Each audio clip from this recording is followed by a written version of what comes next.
السلام علیکم ورحمۃ اللہ وبرکاتہ ان الحمد للہ نحمدہ ونصلی علی رسولہ الکریم اما بعد۔ دین اسلام کی دعوت دینا یقیناً بہت اہم ذمہ داری ہے اور اس سے وابستہ اہل علم کثیر فضائل اور امتیازات کے حامل ہوتے ہیں۔ اسی سے دین کی بقا ہے، اسی سے امت مسلمہ کا قرار ہے۔ دعوت دین ہی کے ذریعے لوگوں کو اخلاق حسنہ کا پیکر بنایا جا سکتا ہے، اسی کے ذریعہ سے فتنہ و فساد کا قلع کما کیا جا سکتا ہے اور اسی کی بدولت دنیا کو امن اور سکون کا گواہا بنایا جا سکتا ہے۔ دین کی دعوت دینا یہ شیوائے پیغمبری ہے۔ دعوت اللہ نوع انسانی میں سے اللہ عز و جل کی سب سے معزز ہستیوں انبیاء اور رسول کا راستہ ہے۔ تمام انبیاء کرام یہی ذمہ داری ادا کرتے رہے ہیں۔ اللہ تعالیٰ کا ارشاد ہے وَلَقَدْ بَعَثْنَا فِي كُلِّ أُمَّةٍ رَسُولًا أَنِ اعْبُدُوا اللَّهَ وَاجْتَنِبُوا الطَّاغُوتَ۔ ہم نے ہر امت میں پیغمبر بھیجے کہ لوگوں صرف اللہ کی عبادت کرو اور طاغوت سے بچو۔ دوسرے مقام پہ اللہ تعالیٰ فرماتے ہیں وَمَا نُرْسِلُ الْمُرْسَلِينَ إِلَّا مُبَشِّرِينَ وَمُنذِرِينَ۔ ہم نے پیغمبر مبعوث کیے تو بشارتیں دینے اور ڈرانے ہی کے لیے، نیکی پر جنت کی خوشخبری اور گناہ پر جہنم سے ڈرانا جیسے مود دعوت دین ہی کے مختلف انداز ہیں۔ دعوت اللہ بہترین قول و عمل ہے۔ دعوت دین دینے والے باعمل دائی کی بات سب سے اچھی اور افضل ہوتی ہے، جس کی ضمانت اللہ عز و جل نے اس طرح دی ہے وَمَنْ أَحْسَنُ قَوْلًا مِّمَّنْ دَعَا إِلَى اللَّهِ وَعَمِلَ صَالِحًا وَقَالَ إِنَّنِي مِنَ الْمُسْلِمِينَ۔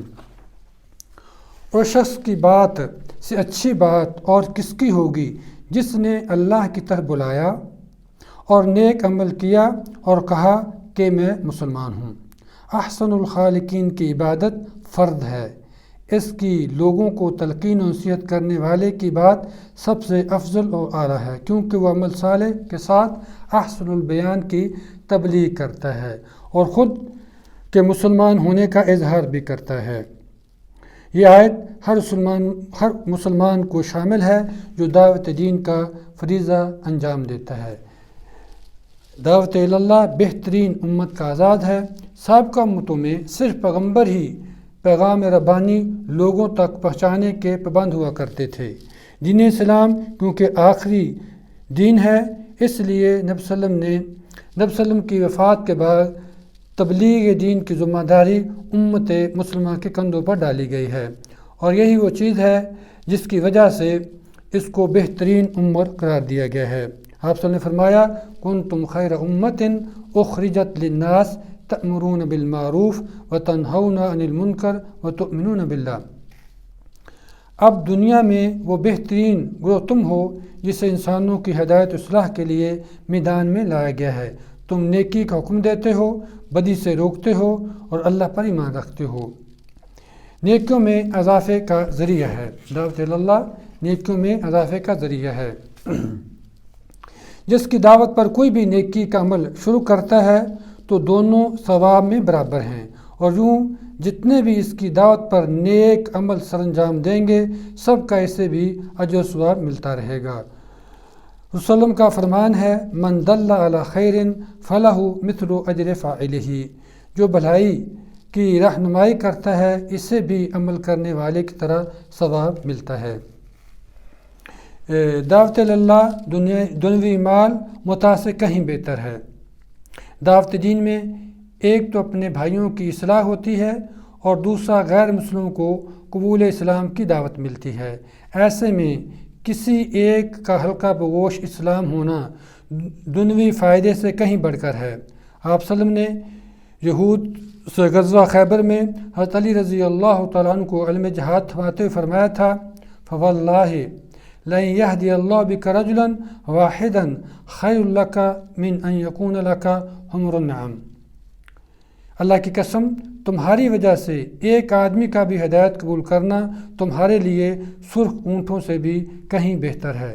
اس کا حقدار بندہ مومن تبھی بن سکتا ہے جب وہ دعوت دین کے مشن کو لے کر چلے۔ نبی صلی اللہ علیہ وسلم کی دعا کا مستحق ہے۔ دعوت دین میں کمر بستہ رہنے والا یقیناً نبی صلی اللہ علیہ وسلم کی اس دعا کا حقدار ہے، جس میں آپ صلی اللہ علیہ وسلم نے فرمایا نذر اللہ عمران سمع منا شیئا فبلغہ کما سمع فرب مبلغ او امن سامع۔ اللہ تعالیٰ اسے ہمیشہ خوش و خرم رکھے جو میری حدیث سن کر یاد رکھے اور اسے دوسروں تک پہنچا دے۔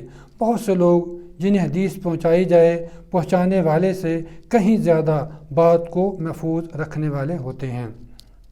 اللہ خالق و مالک کی محبت و قربت کا حصول بندہ مومن کی سب سے عظیم خوش بختی ہے، اور اسی کے حصول ذرائع میں سے ایک ذریعہ لوگوں کو فائدہ پہنچانا ہے۔ آپ نے فرمایا احب الناس الی اللہ انفعہم، لوگوں کو فائدہ پہنچانے والا اللہ عز و جل کا انتہائی محبوب ہے۔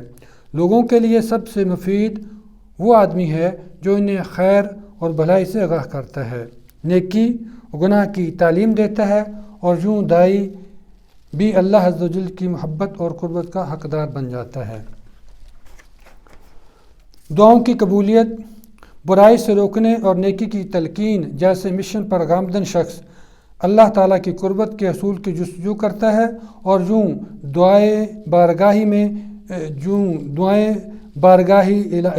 الہی میں جلدی قبول ہوتی ہیں کہ برائی سے روکنے اور نیکی کی تلقین جیسے مشن پر گامزن شخص اللہ عز و جل کی قربت کے حصول کی جستجو کرتا ہے، اور یوں دعائیں بارگاہ الہی میں جلدی قبول ہوتی ہیں، جبکہ اس کے برعکس روش اپنانے سے دعائیں بھی قبول نہیں ہوتیں، کیونکہ انسانیت گناہوں میں لتھڑ جاتی ہے۔ آپ نے فرمایا والذی نفسی بیدہ لتأمرن بالمعروف ولتنہون عن المنکر او لیوشکن اللہ ان یبعث علیکم عذاب منہ ثم تدعونہ فلا یستجیب لکم۔ مجھے قسم ہے اس ذات کی جس کے ہاتھ میں میری جان ہے، تم ضرور بضرور نیکی کا حکم دو گے اور گناہوں سے روکو گے، یا پھر اللہ اپنے ہاں سے تم پر عذاب بھیج دے گا، پھر تم دعائیں بھی کرو گے تو تمہاری دعائیں قبول نہیں ہوں گی۔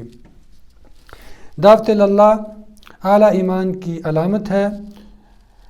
جس قدر بندہ مومن میں ایمان مضبوط ہوتا ہے اسی قدر وہ نیک امور سر انجام دیتا ہے اور گناہوں سے نفرت کرتا ہے۔ خود نبی صلی اللہ علیہ وسلم خود نیک انسان بننے کے ساتھ دوسروں کو بھی نیکی کا حکم دیتا ہے اور گناہوں سے باز رہنے کی تلقین کرتا ہے۔ گناہوں کو برا تک نہ جاننا بالکل ایمان کی نفی کرتا ہے۔ رسول اللہ نے فرمایا کہ جو بھی تم میں سے کوئی گناہ ہوتا دیکھے وہ اسے بزور قوت ختم کرنے کی کوشش کرے، اگر اتنی طاقت نہ ہو تو زبان سے روکے، اور اتنی بھی ہمت نہ ہو تو دل سے برا جانے، یہ کم ترین ایمان ہے۔ کسی انداز سے بھی دعوت دین دینے والا ادنا ترین درجہ ایمان کی بجائے ایمان کے اعلیٰ رستے پر گامزن ہے۔ ہلاکت سے نجات، نیکی باعث نجات اور گناہ ہلاکت کا سبب ہے۔ جس معاشرے میں بد کردار کو کوئی روکنے والا نہ ہو تباہی اس معاشرے کا مقدر ہوتی ہے۔ اس کی وضاحت نبی صلی اللہ علیہ وسلم کی اس حدیث سے ہوتی ہے۔ آپ صلی اللہ علیہ وسلم نے فرمایا احکام خداوندی کی پاسداری کرنے والا اور ان کی پامالی کرنے والے کی مثال ان لوگوں کی طرح ہے جو کشتی میں بیٹھنے کے لیے قرآن اندازی کرتے ہیں، بعض اوپر کے حصے میں بیٹھتے ہیں اور کچھ نیچے کے حصے میں۔ نیچے والے پانی کی غرض سے اوپر جاتے ہیں اور آخر میں نیچے والے یہ منصوبہ بناتے ہیں کہ اوپر والوں کو تنگ کرنے کی بجائے ہم کشتی کے نیچے ہی سے سوراخ کر لیتے ہیں۔ اگر تو اوپر والے نیچے والوں کو سوراخ کرنے سے روکیں گے تب سب کے سب بچ جائیں گے، اگر اوپر والے نیچے والوں کو سوراخ کرنے دیں گے تو سارے کے سارے ہلاک ہو جائیں گے۔ اللہ تعالیٰ سے دعا ہے اللہ تعالیٰ ہمیں حق کو سمجھنے کی، اس کی طرف لوگوں کو بلانے کی اور اس پر عمل کرنے کی توفیق عطا فرمائے۔ السلام علیکم ورحمۃ اللہ وبرکاتہ۔